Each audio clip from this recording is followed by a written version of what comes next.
Okay, my name is Ren Willie, and I grew up in little mining towns. I was born in 1943, and my father, Don Willie, was superintendent of the Hidden Treasure Mine. And the only memory I have of that is pictures that he took of me as about a 3 or 4 month old baby in a dynamite box that he'd put runners on and attach a rope to, and he pulled me around on that was my first sleigh. During the war effort, we were there about a year, and then he was transferred out to Gold Hill. The war effort the military needed arsenic, and when they were mining the gold out of Gold Hill, they left pillars of arsenic in place as they excavated for the gold. And so Dad was going out there, his job was to take out the pillars and process that and send it off for the war effort. We never found out what they needed arsenic for. So Dad was in the office. They'd been working that about a year, and they had taken out about half the pillars. They started from the back and working forward, and he was in the office. They'd finished the shift, and they were talking about what they were going to do the next day with the shift bosses. And they heard a loud whoomph, and they went running out of the office and saw an ore car shoot out of the portal of the mine and land across the valley on the hillside on the other side. What had happened is they'd taken out enough pillars and the mine had collapsed. The whole roof had caved in. If it had happened an hour earlier, everyone would have been killed, including my father. From there, he was sent to Lark, at the Lark mine as a mining engineer. So we were there for several years. I did kindergarten through first grade, and then we transferred to Ophir. We got to Ophir, and there was a superintendent's house, which was a big house, with the first one as you're going up into the town in the canyon. It's right there by the mine. And it was coal-fired, and so there was a pile there where we put the cinders from the coal. There was also a shed that they'd done assaying with. And I went in the shed with Dad, and he saw that there were bottles of acid up there, and I saw one that was wax. And I asked Dad, I said, why are they putting acid in a wax bottle? And Dad told me that that particular acid would eat its way through the glass. He called the Midvale smelter, the assay office there, and they came out and took the acid away. Dad was worried that I would try to do experiments with it because I was getting into everything. Also, there were ore bags there, little sample bags that were full, and Dad asked me to take them out and dump them on the cinder pile, which I did. And then winter came along, and we lit up the coal-fired furnace, and Dad would he'd pull the clinkers out into the bucket, and I'd take it out and dump it on the clinker pile. When spring came and the snow melted off, I was out there on the clinkers playing with my cars and trucks, and I started digging into that, making my roads, and I came across a rock that just didn't look like anything. I turned over, and it was the most beautiful blue rock I'd ever seen. Dad said it was azurite. So I started digging in that pile more, and I found specimen after specimen that were great, and that became part of my collection, and that's where I developed a love of collecting rocks. Dad later took me down in the Ophir mine, so we walked back about a mile to where the hoist was, and I watched the hoist operator operating that. And as we're walking back out of the mine, Dad told me the story about a ghost that was there. It was a miner that had passed away, but he was wearing a trench coat. And all the miners swore they'd seen him, but you couldn't get close because he would disappear. And so I've always appreciated ghost stories about all the mines. Each mine had its own ghost story. Dad was pulled out of Ophir and moved to the Lark mine, where he was an engineer there, became assistant superintendent, worked his way up through superintendent to be the mine boss at Lark. That's where I collected most of my specimens. One time they had run into a pocket of pyrite, so Dad took me underground and let me walk to the face of that tunnel. We did something we shouldn't have done, and that's gone beyond where they did square foot timbering.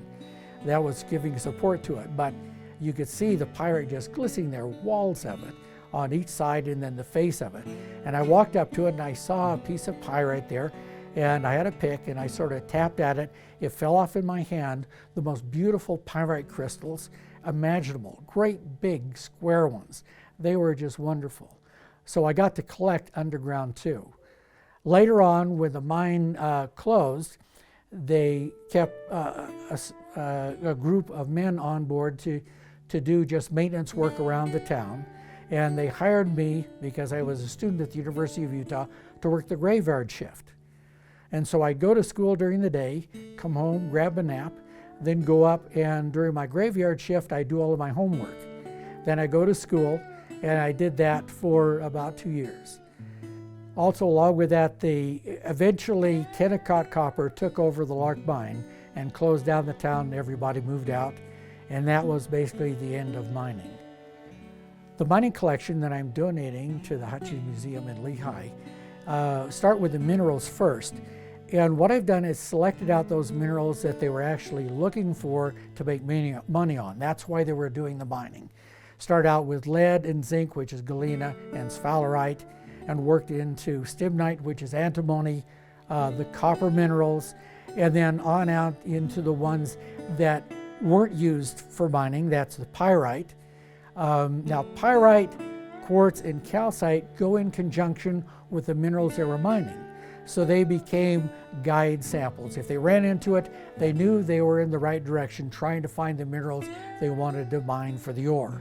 And so I collected all of those. Dad would go underground. He'd do a lot more work than I did, but he would bring back specimens. Probably the best specimens I had are the ones that he took out of the mine. One of the miners came across a huge pyrite crystal. And one of the other miners told him, he said, "Hey, you can sell that for a lot of money." He said, "No, I'm giving this to Don Willie." And he said, "Why are you giving it to him?" "I want to get time off to go deer hunting." And he got time off to go deer hunting, and I added that to my collection. The next part, we go up to the next shelf. That's the bottom shelf of the minerals. The next shelf talks about a history of underground lighting in mining. It started out with oil wick lamps that had a hook on it, and they'd hang it wherever they could and then work in the light from the oil wick lamp. Later on, they developed oil wick cap lamps that they could put on a hat that they'd wear underground. They also had candle holders. There was a stick, a metal stick, that they could work its way into the wall, stick it there, and then work at candlelight. That wasn't very efficient. The best thing that came along was a carbide lamp. So you had calcium carbonate that put in the base, you had a water reservoir, and you turn it on and the water would drip onto the calcium carbonate and would generate acetylene gas. You had a striker on the carbide lamp and it would light, and you had a flame that would come out. And you get about 2 to 2.5 hours of light on one fill up with a carbide.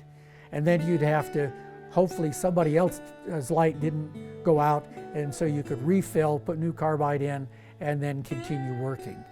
And that you could either set aside, hook it into the wall, or put it on your hat. Usually they wore it on their hat so they could see what they were doing, and it put out quite a bit of light. They also had the hand lamps that they would carry around that put out a bigger amount of light. Some had a large dish on it, the cap lamps, and that was for mines that had a lot of water. And so when the water dripped from the ceiling, it wouldn't put out the light because they had a larger dish that was there and protected the light that you had. The best part was when they came out with electric lights, and they were Thomas Edison lights. They were battery operated, and you had a cord that went up to your helmet and put that on. And then you could see with electric lights, and you get about 12 hours out of one charge. So one charge would last you the entire day. The only problem was you had a heavy battery pack that you had a belt for, and you wore that on your waist. And then the lamp came on a cord up to your hat and was affixed at the front of your hat, so you could always see what you were doing. And then when you get off work, you'd go walk through, and you put go to the charging station, give it to the man there. It had your number on it, and he would take that and recharge it. Then you come back the next day and get your same lamp, and then wear that underground, provide your light for it. So it made it a lot easier. So there wasn't any break in the action while you refilled and put new carbide in when your light went out. Along with the carbide, there were tins that they had there that they keep the carbide in, and other tins that they would put water in, because you had to have water and you had to have carbide for the carbide lamps. Of course, with electric light, then you no longer needed that. So most of your time was spent working rather than refilling all the time to keep your light going. From there, we went to the blasting. So they had diamond drills that they would drill into the wall of the face and go in, and the early ones were use single jacks and double jacks to pound the drill into the wall, and you'd have you go in about 3 or 4 feet, and that's as far as you'd go in because you were doing it by hand. And then you put the dynamite in, stretch it out, go back, light the fuse, make sure you were out of the area, and then it would blast off. You'd wait till the dust cleared, you go in and clean it out, do drilling again, and you move that way. When they got the pneumatic drills and the water-driven drills, then they could go in 8 to 10 feet. And so they would have to have a longer scoop to go in there and scrape out the debris that was there so they could put the dynamite further back in. And they would drill out holes about a foot apart all the way through, so you'd have maybe 12 holes when you're blasting for the face of it. And then you clean the debris out, and that's how they'd work their way through the mine. And as you're drilling, you would take a drill that's hollow and you drill into the face to go back and see what you were getting. They would take it out, take the drill cores, label them and everything, put them in boxes. They would come out to the geologist, and he would analyze those to see if there was any ore in the offering when you're drilling for that. One of the most unique things that I collected from the mine was a miner's first aid kit. It's totally intact with everything just the way it was, never been used. It's metal, and so it's held together. It actually has merthiolate, which has mercury in it, which they used to sterilize the wounds that you got. They don't use it now, for obvious reasons. We also had dust masks, because when you're blasting down there or drilling, there's all this dust coming out. And before they got the water drills, water-powered drills, they used air, and you would breathe the dust. And many of the miners got silicosis, which was silicon coated their lungs, and eventually they got to the point where they could hardly breathe. And so they ended up quitting mining and going to nursing homes for that until they passed away. But they gradually would just die of asphyxiation because of the drilling. That ended when they came up with the water, where they sprayed water. They had a hole in the drill bit, and it sprayed water in the face, and so you didn't have the dust coming out. It was a slurry of mud that was down below, and what a help for the miners. But we had masks that we would use, and with filters on it when we go in the mine. When we do any mining, even with drilling with the water, you still wear a filter mask just to protect yourself from that. And so I have an original one with all of the filters there, showing how it operates, showing how they use it. So that was one of the key components that the unions pushed for in the mines to get that for the miners, so they'd have the filters so they wouldn't get silicosis, so they wouldn't breathe coal dust, which give them what's called black lung. All the mines I was associated with were hard rock mines, not of the coal mines, but I still had friends that worked there. Most of the miners at one time or another worked in the coal mines too. Next part is assaying, where they take the mineral out, they get a sample, crush it down with a Morin pistol, which was one in the collection that was actually used in Ophir to do that with. I worked with Leo Alt, who bought the Ophir mine, and the Morin pistol came from Ophir, and it's in the collection here. But I would take samples, crush the rock down, and we turned them in. The EPA had come out and they said our dumps were contaminated with lead. And we told them, well, it's lead that hasn't been processed, it's galena. And so it's not hazardous to anyone. It's only the processed lead that's hazardous. So they did sampling, and I have been trained at the University of Utah in geography how to conduct a scientific sample. And the way the EPA was sampling wasn't correct. And so after they had finished, then Leo hired me to come out and do the sampling the proper way. So we did our sampling the proper way, the same area that they did. We collect our samples, took them in, had them processed in an assay office. We came back with a meeting with the EPA, and we presented our information. They looked at theirs. We described how we did ours. They accepted our sample over the one that the EPA did. And so they did much less, they had to do much less as far as stabilizing the dumps that were there in the town. Okay, with the assaying, the gold scales here in the collection they were used at Ohio Copper, which is the first one to come in at Lark. They had a mill there, and they were used in doing assaying right there. When U.S. Smelting, which is the company Dad worked for, bought out Ohio Copper in 1946, then all of the things that Ohio Copper had also came over to the Lark mine. And so the gold scales were originally used Ohio Copper when they were there. That was back in the 20s and through the 40s. And then I was able, when they closed the mine down, I was able to take those and keep them in my collection. And now they're here. But they used the gold scales to measure the samples, the results of it, to see what percent they got from the sampling after they'd after they'd done the assaying process.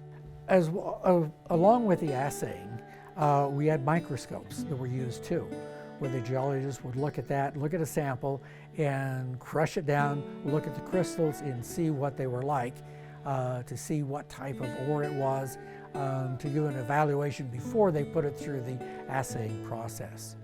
So we have a collection of microscopes there.